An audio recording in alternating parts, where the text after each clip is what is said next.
Isipin mo na nandito ka, isang napakalawak, mainit, tapos sobrang tuyot na disyerto. Wala kang kahit anong pwedeng kaninin o inumin. As in, wala talaga? Ni isang patak ng tubig? Oo, wala. At hindi lang ito nangyari ng isang hapon. Gusto kong i-imagine mo na ginagawa mo ito for 40 days and 40 nights. Grabe! 40 days na walang laman ng tiyan. 'Di ba? Subukan mong i-visualize yung toll niyan sa katawan mo. Ramdam mo yung panginginig ng bawat kalamnan. Tapos yung dehydration na nakakahilo at nagpapalabo ng paningin mo. Sigurado yung gutom dyan, literal na umuubos na sa katinuan mo. Baka nga nagdudulot na ng hallucinations yan Exactly. Nasa point ka na pinakamahina yung pisikal na katawan mo. Yung tipong sagad na sagad ka na. At doon sa pinakamahinang moment mo na yon, doon aatake. Yung pinakamatinding kalaban. Ayon. At dyan natin sisimulan ang masusing pagtalakay natin ngayon. Titignan natin yung isa sa pinakasikat na showdown sa kasaysayan, yung kwento kung paano tinukso si Jesus ni Satanas sa ilang based sa Mateo 4. At take note para sa iyo na nakikinig, hindi lang tayo nandito para magkwento o mag-recite ng verses. Correct. Based sa mga sources natin mula sa seryeng Adventures in the Story of Hope, specifically yung Lesson 22 sa ilalim ng seclusion, ang mission natin is to dissect the psychology of deception. Psychology of deception. Ang ganda nun. So, hihimayin natin yung playbook ng panlinlang na nangyari dito. Oo, titingnan natin kung paano ginamit yung mismong mga sinaunang teksto bilang weapon of manipulation. Tapos bakit mahalaga yung contrast nito sa pagbagsak ng tao sa Hardin ng Eden? Kaya aalamin natin, hindi lang yung anong nangyari, kundi kung paano nag-ooperate yung ganitong deception. Pero, let's back up a bit. Sige, saan ba tayo magsisimula? Para maintindihan natin kung bakit grabe yung impact ng 40 days na isolation na to, kailangan nating tingnan yung nangyari bago siya pumunta sa disyerto kasi the context is mind-blowing. Oo. Yung kaganapan sa Ilog Jordan? Ayun, bago yung matinding gutom, merong isang sobrang grand na event.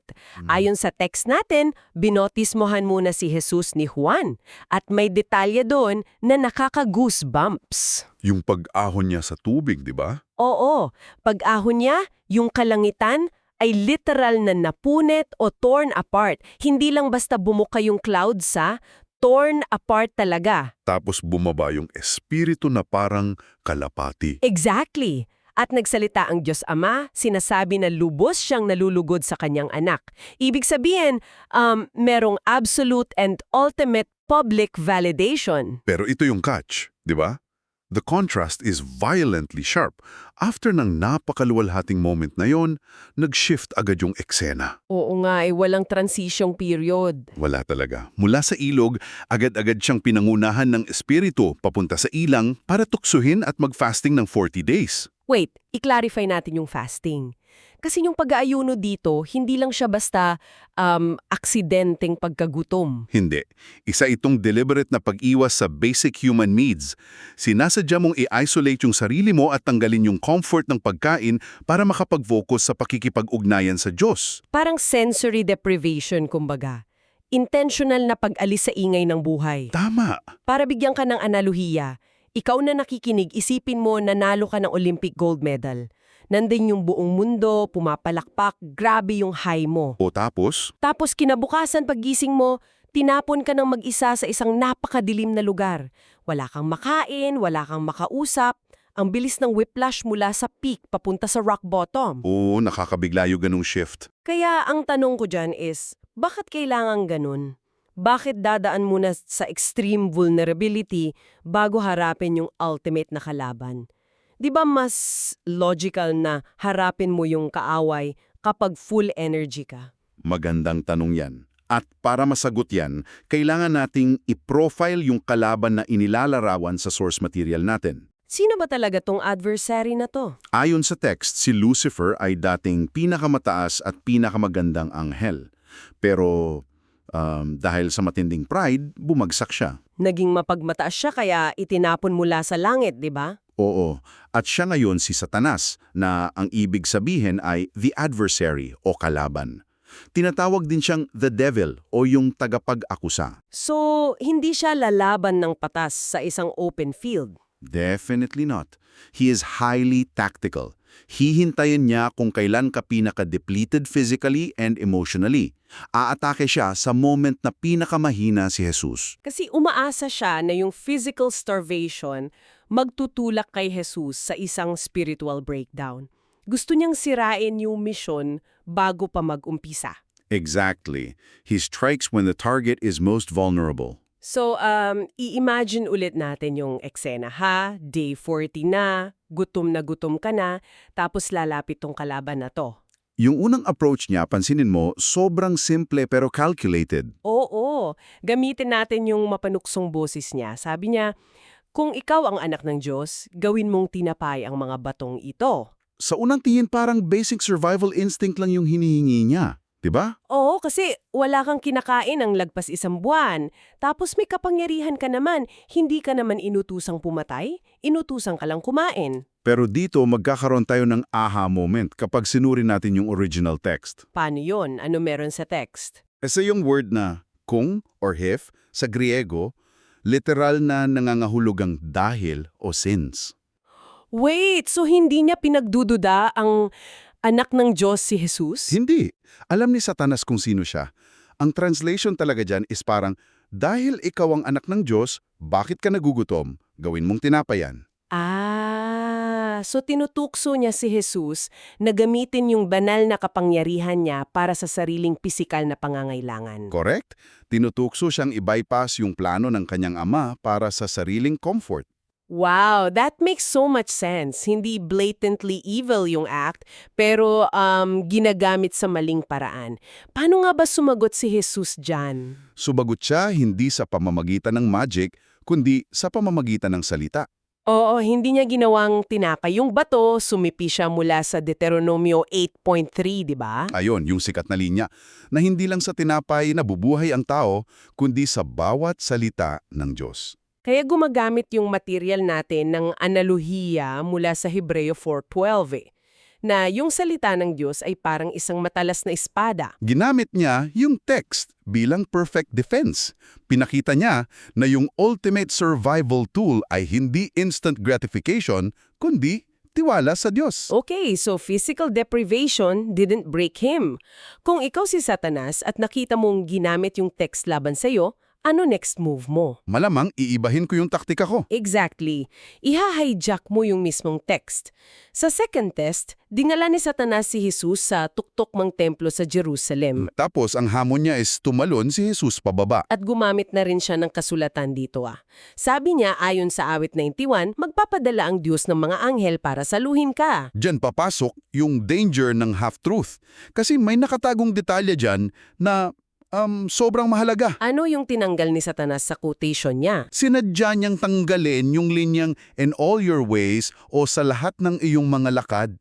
Isang deliberate misquotation para manlin lang. Oo, kasi yung original verse is a promise of protection kapag nasa kalooban ka ng Diyos. Pag tinanggal mo yon, parang sinasabi mong kahit anong reckless gawin mo, obligado ang Diyos na iligtas ka. Alam mo, may matalas akong obserbasyon dito para sa iyo na nakikinig. Kaya ba ang pinakamapanganib na kasinungalingan ay yung may halong katotohanan? Oo, kasi mas madaling lunukin pag may recognizable truth. Parang kalito yan eh. Pag pumipirma ka ng contract online, yung terms and conditions, Yung mahabang text na walang nagbabasa. oo, binura pala ng kabilang partido yung pinakamahalagang clause para linlangin ka.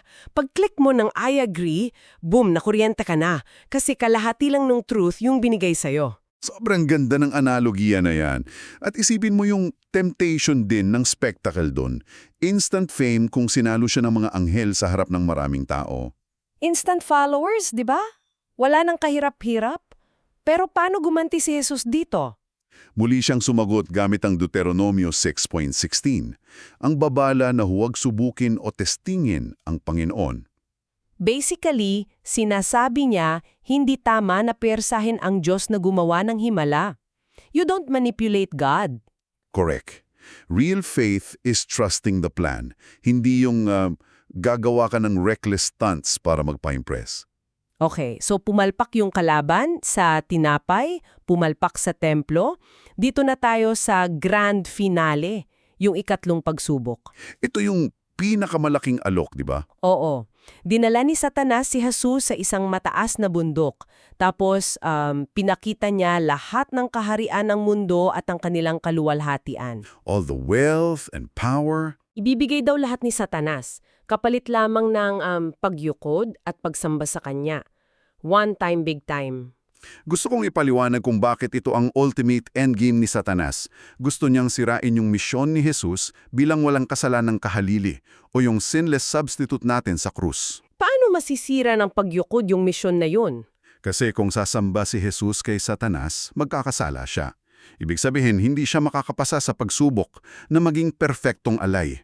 Inaalok siya ng shortcut sa paghahari para hindi na niya kailangang mamatay sa krus. Wow!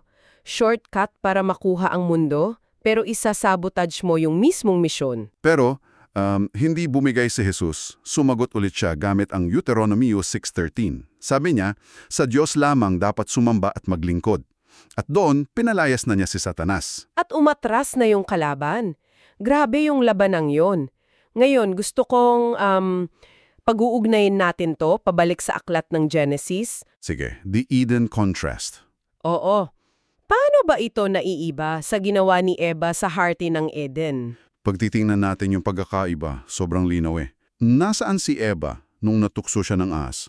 Nasa paraiso! Literal na perfect environment. Walang gutom. Exactly. Ngunit habang nasa perfect situation si Eva, nagalingangan siya sa salita ng Diyos. Sumuko siya sa tukso.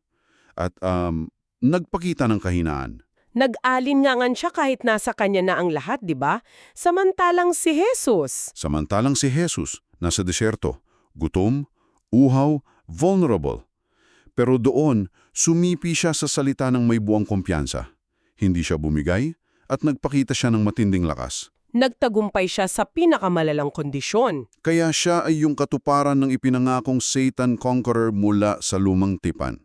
Binasag niya yung cycle ng failure mula sa Eden. Napakalakas ng mensahe nun. So, para sa iyo na nakikinig sa ating masusing pagtalakay, ibubuod natin yung pinakamahalaga na natutunan dito. Ano yung ultimate takeaway natin? Sa lahat ng pagkakataon na inaatake siya, hindi nakipagtalo si Jesus gamit ang kanyang sariling opinion. Hindi niya in-entertain yung logical arguments ng kalaban. Ayun, hindi siya nakipag-debate. Ginamit niya ang malinaw na salita ng Diyos at doon pinatunayan niya na siya ay malinis sa kasalanan at hindi maaring magkasala kahit nasa breaking point pa siya. Dahil dyan, bago tayo maghiwalay, gusto kong mag-iwan ng isang malalim na tanong. Isang mapanghamong kaisipan na nabuo mula sa pinag-aralan natin ngayon. Sige, ano tong challenge na to para sa ating mga listeners?